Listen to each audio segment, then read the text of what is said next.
Naniniwalang isang retiradong general ng Amerika na ang Mutual Defense Treaty sa pagitan ng Pilipinas at Amerika ay dapat pag-aralan muna bago magkaroon ng sapat na batayan upang magamit ito sa oras na magkaroon ng cyber attack sa Pilipinas. Sa isang forum, sinabi ni US Marine Corps Retired General John Allen na magkakaroon lamang ng visa ang Mutual Defense Treaty sa pagitan ng dalawang bansa. Depende kung gaano kaseryoso ang isang sitwasyon. Sa ilalim ng Article 5 ng MDT. Tinutukoy nito ang kahulugan ng pag-atake at ang layunin ng pag-atake ng isang kaaway sa alinmang teritoryong nasa jurisdiksyon ng Pilipinas o Amerika, pati rin sa sandatahang lakas, public vessel o aircraft ng dalawang bansa.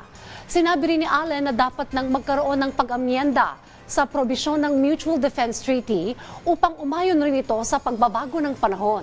Dagdag pa niya, kinokonsidera na rin ng iba pang mga bansa na mayroong Mutual Defense Treaty sa Amerika na amyendahan na rin ang kani-kanilang mga kasunduan upang tugunan ang kani-kanilang mga pangailangan pagdating sa usaping pangseguridad. I don't think that we have an answer to that at this point.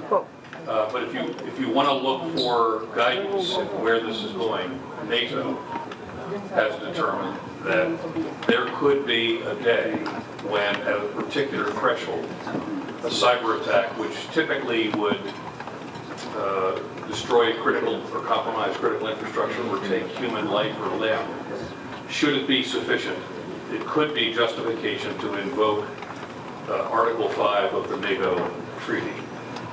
Which is an attack on one of us, is an attack on all of us. Now, this is a bilateral treaty between the United States and the Philippines.